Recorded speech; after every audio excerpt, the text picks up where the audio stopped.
Someone's probably gonna need to do like a bit of a wellness check on Stephen Miller because everywhere he turns, another family member of his is ripping him a new one on social media.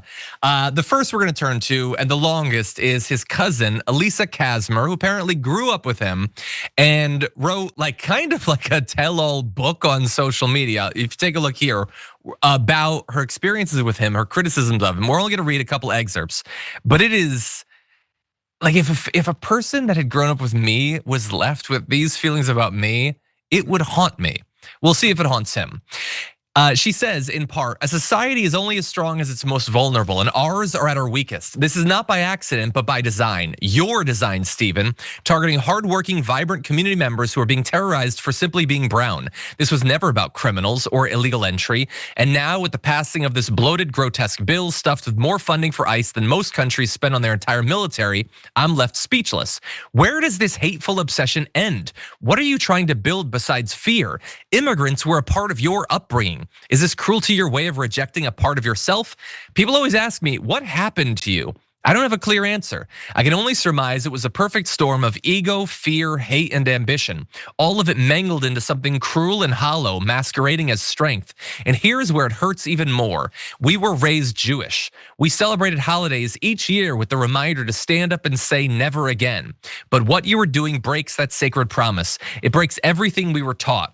How can you do to others what has been done to us? How can you wake up each day and repeat the cruelty that our people barely escaped from? You've destroyed so many lives just to feed your own obsession and ego and uphold an administration so corrupt, so vile, I can barely comprehend it.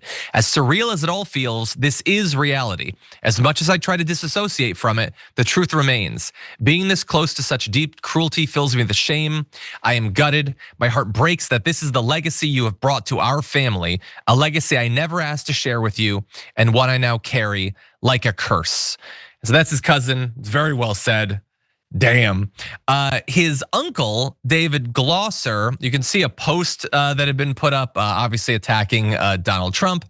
And a woman, Heather Mull, writes this comment about the cruelty and glee that she sees in the administration and says to him, I'm sorry you're stuck being related to Stephen Miller because he's a depraved fiend, to which Stephen Miller's uncle, David Glosser, says, agreed, cruelty is and always has been the point. And there have been other instances in America where family members of a person have come out to try to warn America about this person, about how broken they are, how terrible they are. It unfortunately doesn't generally work. People don't listen, and I wish that they would. Like relatives of RFK Jr. tried to tell the American people who he was and what he would do, and oh, what do you know? They turned out to be right. But that was just a stunning takedown. Maz, obviously, I don't think you've ever had to experience that from your family, but it's rough being related to someone so grotesque.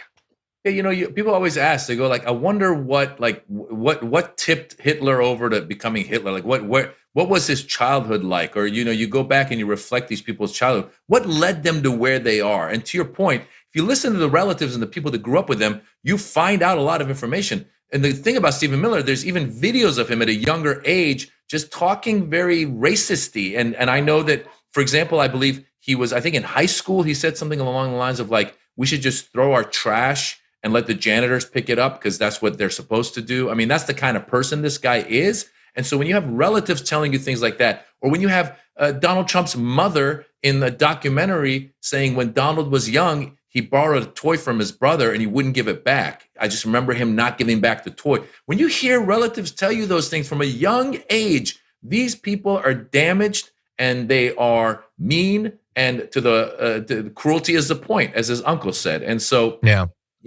why are we surprised? And why don't people listen? Why don't people listen to those that are close to these people? Yeah, in the chat, we'll end on this. People bring up great examples. Paul Gosar is the one I was referencing, where like 8 members of his family were in political ads against him. Like everybody has one person in their family that doesn't like them, but like that's a whole cookout coming out against you. And of course, Pete Hegseth also had. Now this wasn't a public thing, but his mother had sent him that letter about his history of abusing women. Like there's people who've tried to warn us in a variety of ways, and I do wish we would listen.